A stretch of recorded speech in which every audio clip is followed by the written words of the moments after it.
ஓம் ஸ்ரீ குருப்யோ நமக. நன்றாக குரு வாழ்க, குருவே துணை.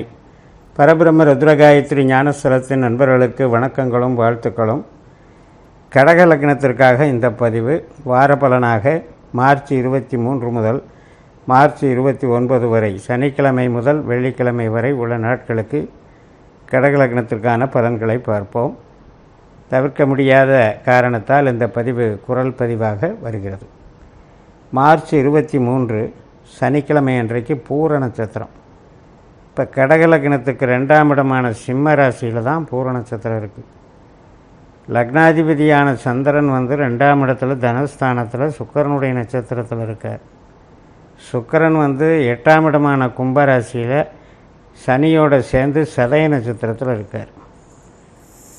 அப்போ இந்த சுக்கிரன் கடக லக்னத்திற்கு என்ன அமைப்பு அப்படின்னா, பணவரவு, உழைப்பு, தொழில் பலம் இவற்றையெல்லாம் தரக்கூடிய ஒரு நல்ல கிரகம்தான் சுக்கிரன்.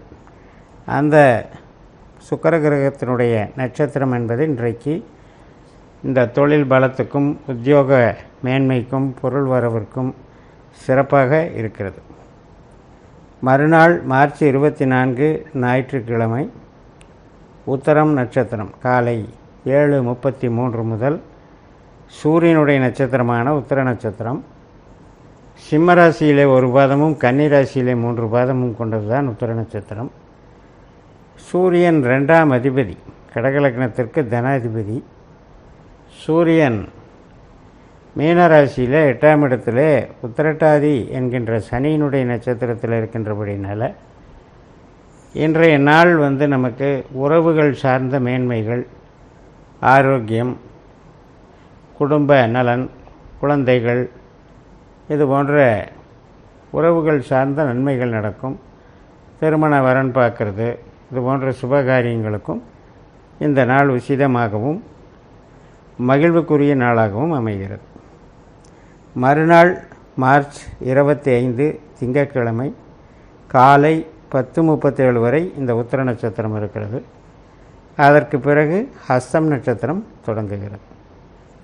லக்னாதிபதியான சந்திரன் தன்னுடைய சொந்த நட்சத்திரமான ஹஸ்த நட்சத்திரத்தில் கன்னி ராசியில் 3ஆம் இடத்துல இருக்கார். அப்போ ஒரு கம்யூனிகேஷன் லைனில் இருக்கவங்க, கமிஷன் துறையில் இருக்கவங்க, இவங்களுக்கெல்லாம் ஒரு ஈடுபாடு அதிகமாகவும் தன் எடுத்த காரியங்களில் வெற்றியை தருவதாகவும் அமைகிறது. சில பேருக்கு ப்ராஜெக்ட் மாற்றம், இடமாற்றம், ஃபீல்டு மாற்றம், வீடு மாற்றம், இது போன்ற காரியத்திற்கும் சாதகமாக இருக்கிறது. அனைத்து விதமான சுபகாரியங்கள், உறவுகள், ஆரோக்கியம், மூளை உழைப்பு சார்ந்த பணிகள் அனைத்துக்குமே நன்மையாக இருக்கிறது. அதாவது 3ஆம் இடம் என்றாலே நமக்கு எல்லா விதத்திலும் சப்போர்ட் கிடைக்கக்கூடிய அமைப்பு. அதனால் இன்றைய நாள் உறவுகள் சார்ந்தும் மனதிற்கு இனிமையாகவும் பொருளாதாரத்துக்கும் தடையில்லாமலும் செல்லும். இந்த அஸ்த நட்சத்திரம் என்பது மறுநாள் மார்ச் 26 செவ்வாய்க்கிழமை மதியம் 1:33 வரை இருக்கிறது. அதற்கு பின்னால் சித்திரை நட்சத்திரம் தொடங்குகிறது.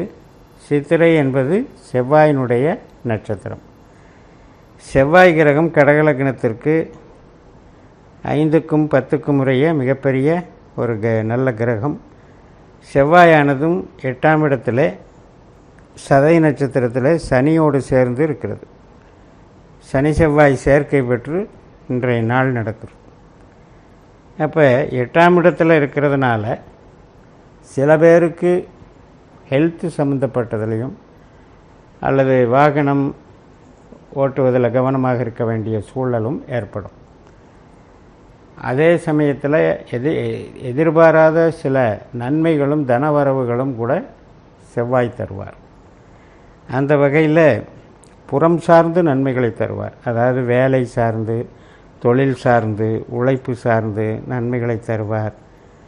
அகம் சார்ந்து, ஹெல்த்து, உறவுகள் சார்ந்து கொஞ்சம் எச்சரிக்கையாகவும் நிதான போக்கையும் கடைபிடிக்க வேண்டும். ஏனென்றால் செவ்வாய் என்பது கருத்து வேறுபாடு, வம்பு வழக்கை தரக்கூடிய ஒரு அமைப்பு இருக்கிறது.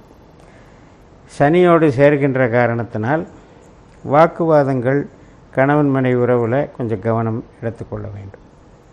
மறுநாள் மார்ச் 27 புதன்கிழமை மாலை 4:15 வரைக்கும் இந்த சித்திரை நட்சத்திரமானது இருக்கிறது.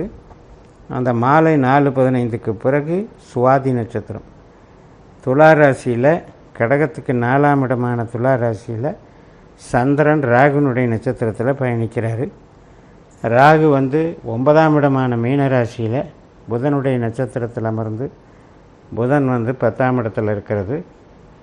மிகப்பெரிய ஒரு புதிய முயற்சிகள், மாற்றத்திற்கான எடுத்தல், இது போன்ற விஷயங்களுக்கெல்லாம் நன்மை தரும்.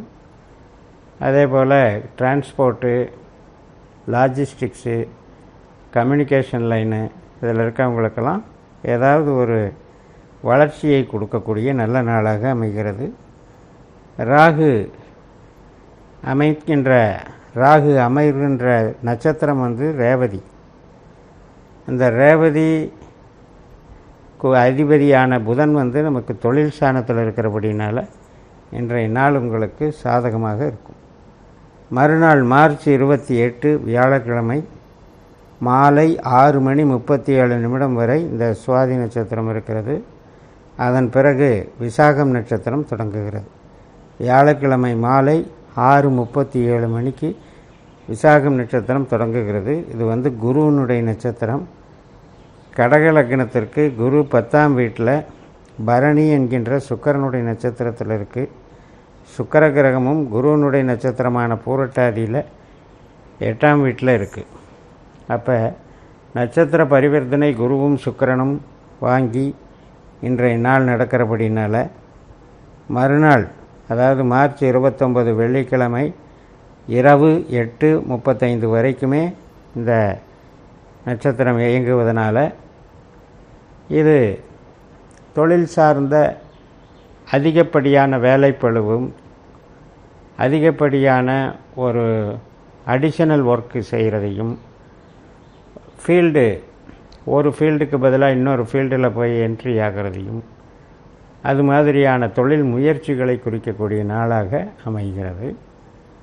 குருவை பொறுத்த வரைக்கும் சுக்கிரனை போலவும், சுக்கிரனை பொறுத்த வரைக்கும் குருவை போலவும் பரிவர்த்தனை பெற்றிருப்பதனால் பாதிப்பு ஏதும் இருக்காது. அதனால் வேலை சார்ந்து நம்முடைய தொழில் பலம் நமக்கு எந்த விதத்திலும் பாதிக்காமல் கொண்டு செல்லும். ஒரு நட்சத்திரம், ஒரு கிரகம் என்பது அந்த நட்சத்திர ஆற்றலை நமக்கு வழங்குகிறது. இப்போ இதே உபநட்சத்திரம் என்று ஒன்று இருக்கிறது.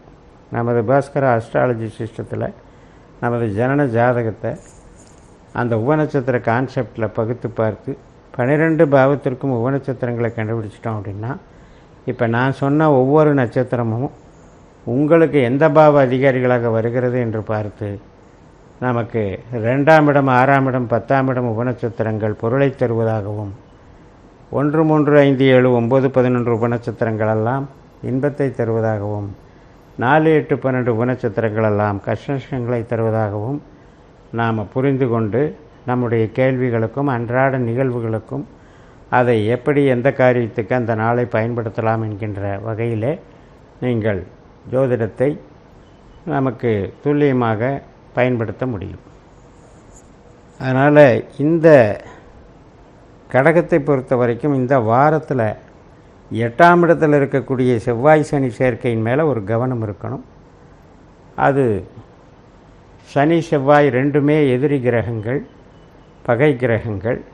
ஒரே நட்சத்திரத்தில், சதய நட்சத்திரத்தில் சேர்றதுங்கிறது 8ஆம் இடமாக இருக்கின்றபடியினால் வம்பு வழக்கு, வாகன விபத்து, கடன் பிரச்சனைகள் இதுகளெல்லாம் கவனம் எடுத்துக்கொள்ள வேண்டும் என்று கூறி நிறைவு செய்கிறேன். இந்த சேனலை சப்ஸ்கிரைப் பண்ணி ஷேர் பண்ணுங்கள். உங்கள் தனிப்பட்ட ஜாதக பலாபலன்களை என்னுடைய வாட்ஸ்அப் நம்பரில் தொடர்பு கொண்டு பலன் பெறுங்கள். உங்களிடமிருந்து விடைபெறுகிறேன். உங்கள் ஜெயம்எஸ். நன்றி, வணக்கம்.